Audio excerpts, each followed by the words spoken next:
Hello guys, the study classes के online classes में आप सभी का हार्दिक स्वागत एवं तहे दिल से अभिनंदन है।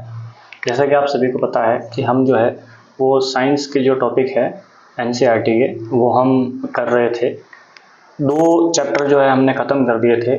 आज जो है हम तीसरा चैप्टर उसी कड़ी में जो है हम शुरू करने जा रहे हैं और इस तीसरे चैप्टर का जो नाम है, तीसरा चैप्टर है, तीसरे चैप्टर का नाम है पदार्थों का पृथक्करण। तीसरे चैप्टर का नाम क्या है? पदार्थों का पृथक्करण। इसको हम शुरू करेंगे। इसमें हम क्या क्या पढ़ेंगे?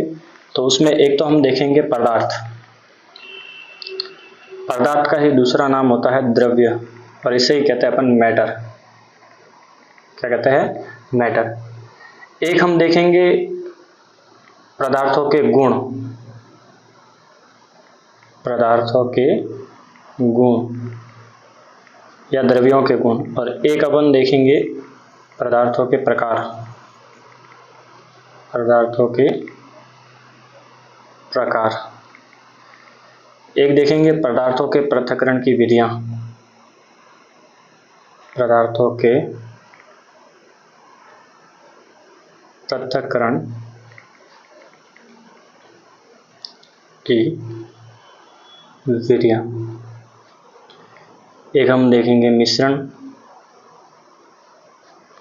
फिर देखेंगे हम मिश्रण के प्रकार, मिक्सचर। ये 6 टॉपिक जो है वो आज की वीडियो में हम देखने वाले हैं। पदार्थ या द्रव्य नाम है उसका दूसरा, इंग्लिश में उसे कहते हैं मैटर।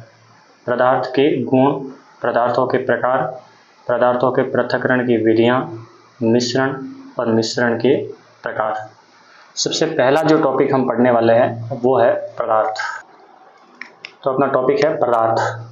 आप सभी को पता है कि हमारे आसपास जो है, हमारे आसपास मतलब जहां आप रहते हैं, आपके आसपास बहुत सारी वस्तुएं आपने देखी होगी। जैसे मैं आपको कुछ नाम बता रहा हूं, जैसे नमक है, देखा होगा आपने। किताब देखी होगी, या आपने कोई कंप्यूटर देखा होगा, या फिर आपने कोई मान लो पानी देखा होगा। तो ये सभी आपने देखी होंगी चीजें। नमक है, किताब है, कंप्यूटर है या फिर जल है। ये सभी के सभी, नमक, किताब, कंप्यूटर और जल, ये सभी के सभी जो है ये पदार्थ है और इन्हीं को हम कहते हैं द्रव्य। दूसरा नाम क्या होता है इनका? द्रव्य। अब नमक, किताब, कंप्यूटर और जल, जैसे मेरे पास में ये आपके सामने दिख रही होगी ये पेन पड़ी है। अब ये पेन जो है एक प्रकार का पदार्थ है। क्यों पदार्थ है? क्योंकि मैं अपनी ज्ञानेंद्रियों के द्वारा उसको आभास कर सकता हूं। जैसे अपने ज्ञानेंद्रिय होती है, आपने देखा होगा, अपने को कोई वस्तु देते हैं, एक तो अपन मुलायम दे दी, रबड़ दे दिया, और एक ठोस दे दी। फिर आपको कहता है कि आप इसे हाथ लगा के बताओ कि ये ठोस है या फिर मुलायम है। तो आप हाथ लगा के बताते हो कि ये ठोस है या मुलायम है। मतलब अपनी ज्ञानेंद्रिय, थ्री ऑफ साइंस से आप उसको देखते हो, ज्ञानेंद्रियों से, और उसका अपन पता करता है। इसका मतलब ये सभी के सभी जो है वो क्या है? पदार्थ या द्रव्य। अब देखो ये नमक, किताब, कंप्यूटर और जल, आपने देखा होगा, उसको आप अगर रखोगे तो ये सभी के सभी एक स्थान घेरती है, स्थान घेरती है। और जो वस्तु स्थान घेरती है उनका आयतन होता है। क्या होता है? आयतन। तो एक तो ये क्या घेरती है? स्थान। दूसरा क्या हो सकता है कि स्थान के साथ साथ में इनका द्रव्यमान भी होता है, बॉडी मास भी होता है। द्रव्यमान निश्चित होता है, निश्चित होता है। जैसे मेरे पास में एक वस्तु है, मैं आपको बता रहा हूं। जैसे मेरे पास में आपको ये दिख रहा होगा, सभी को पता है कछुआ है ये।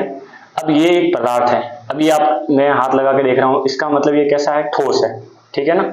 अब मैंने उसको रखा है तो इसने स्थान घेरा है, जितना है उतना का उतना स्थान घेरा है। इसका मतलब जो स्थान घेरा है वो तो है आयतन, और इसका एक निश्चित भार भी होगा और वो होगा द्रव्यमान। तो एक निश्चित आयतन होता है या निश्चित स्थान घेरती है, और उसका द्रव्यमान भी निश्चित होता है, उसे ही अपन कहते हैं पदार्थ। क्या कहलाता है? पदार्थ। जो एक निश्चित स्थान घेरती है और द्रव्यमान भी निश्चित होता है, उसे कहते हैं पदार्थ। उदाहरण के तौर पर नमक है, किताब है, कंप्यूटर है या फिर जल है। और अपने ज्ञानेंद्रियों के द्वारा उसको आप, थ्री ऑफ साइंस जो है, ज्ञानेंद्रियों के द्वारा आप उसे आभास कर सकते हैं। ज्ञानेंद्रियों के द्वारा, ज्ञानेंद्रियों द्वारा महसूस किया जा सकता है।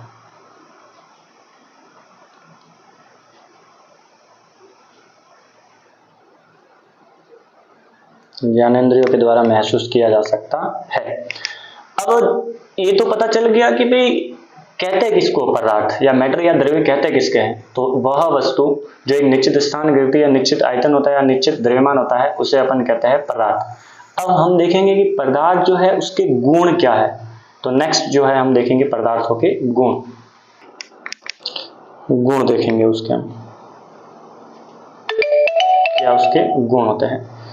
तो गुण में तो क्या होगा, 3 इसके गुण होते हैं, ज्यादा नहीं। एक तो कि भाई इनके पदार्थ जो है उनके कणों के बीच में रिक्त स्थान होता है, कणों के मध्य रिक्त स्थान होता है, पहला। दूसरा, इनके जो कण होते हैं वो गतिशील होते हैं, गतिशील कण। और तीसरा होता है कि ये एक दूसरे को आकर्षित करते हैं, कण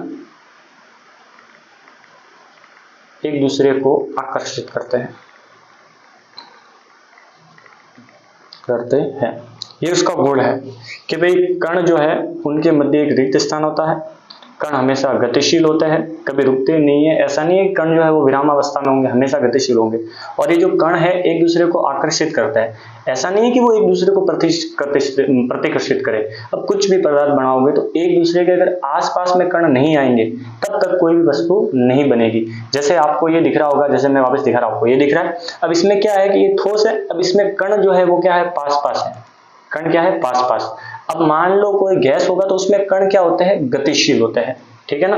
तो कण जो है वो पास पास होते हैं, निरंतर गतिशील होते हैं, और इनके मध्य रिक्त स्थान भी थोड़ा पाया जाता है। और द्रव्य के जो कण है वो एक दूसरे को क्या करते हैं, आकर्षित करते हैं। तो ये जो गुण है, ये पदार्थ जो है उसके क्या है, गुण है। अब पदार्थ के प्रकार जो है वो 2 होते हैं।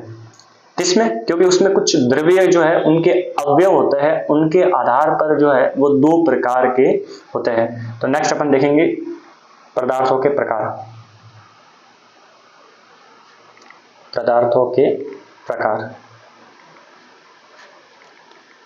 तो पदार्थ जो है वो अवयवों के आधार पर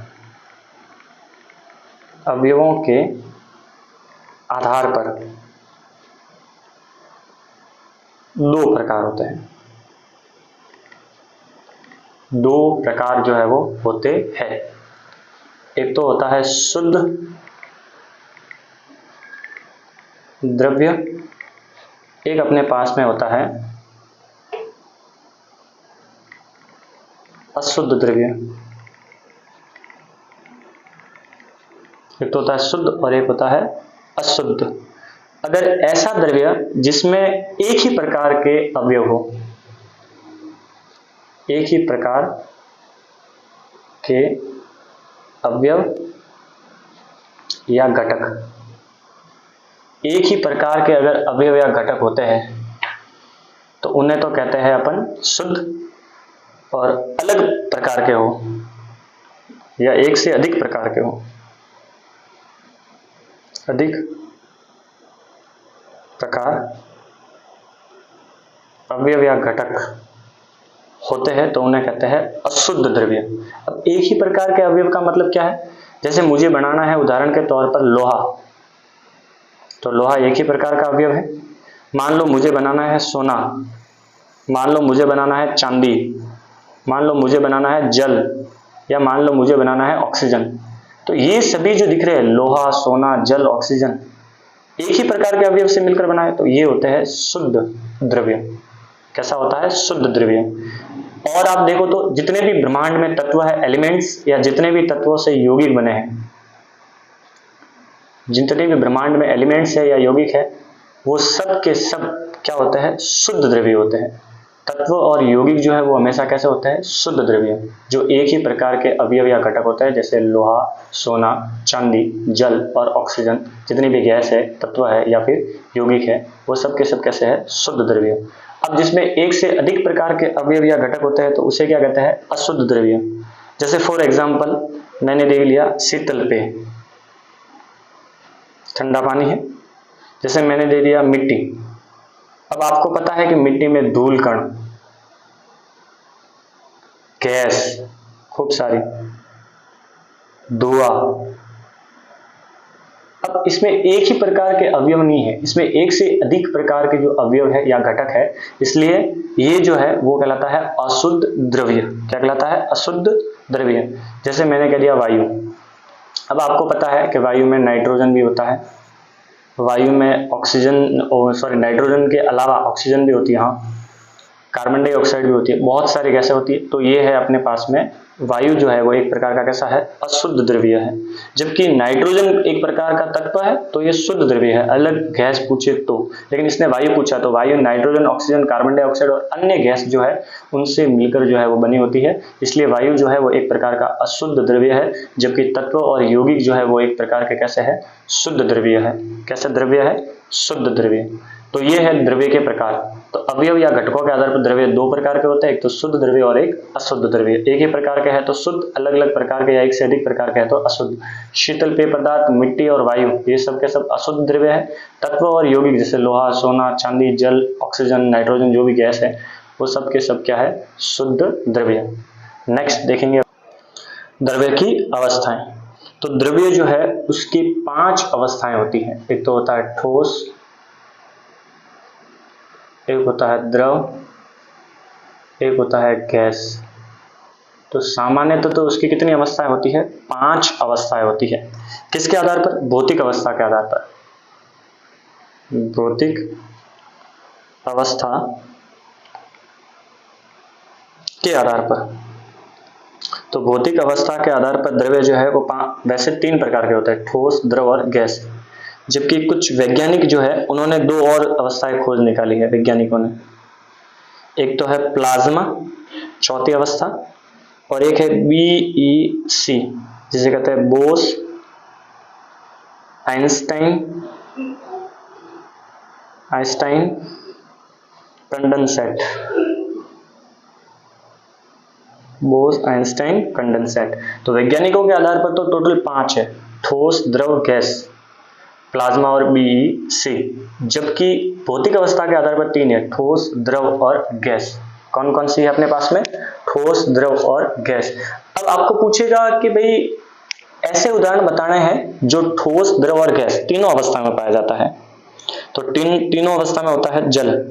अब जल ठोस अवस्था में भी होता है, द्रव अवस्था में भी होता है और गैस अवस्था में भी होता है।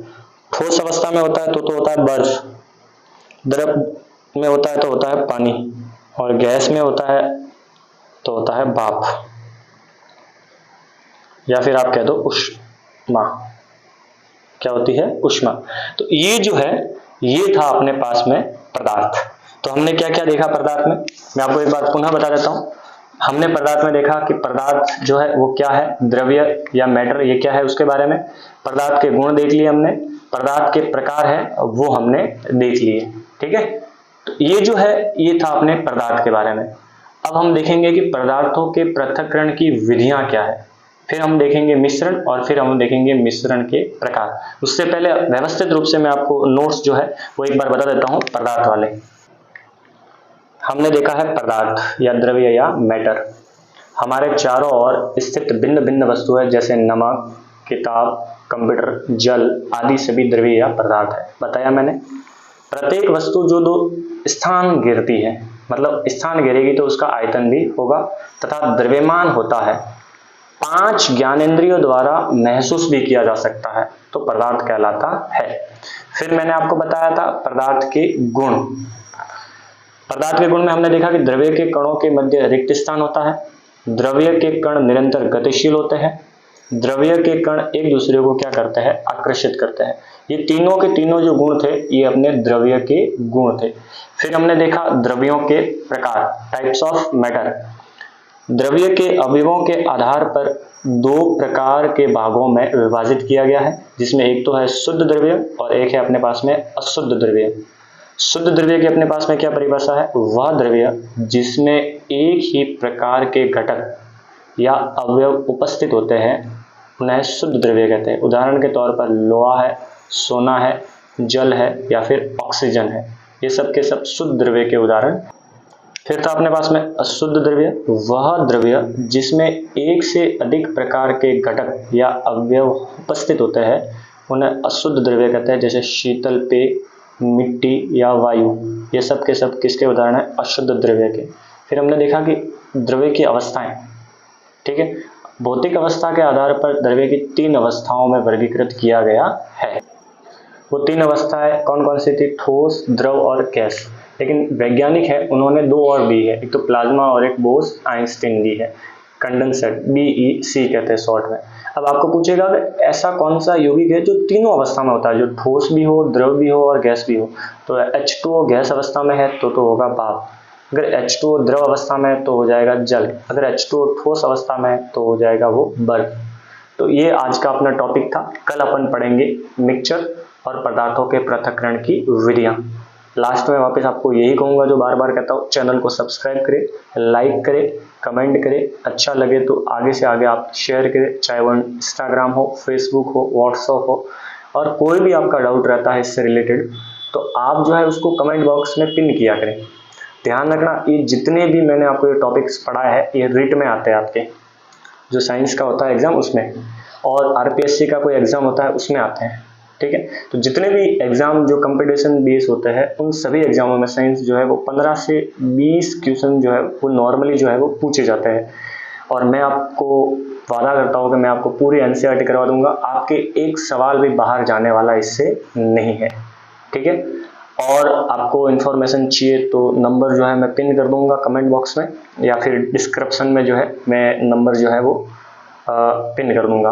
एडमिशन किसी को चाहिए तो अपने पास में एक तो नवोदया के बैच चालू है, CET के चालू है, और एक BSTC के चालू है, और PTET जो है उनके बैच जो है वो शुरू है। एक बार आप आए, कंटेंट देखें, समझ में आए तो एडमिशन लेना है, ये गारंटी है हमारी कि समझ में बेहतरीन तरीके से आएगा। एक बार सेवा का मौका जरूर दे, और तैयारी जो है वो भविष्य में करते रहे, ठीक है। तो आज के लिए इतना ही, धन्यवाद।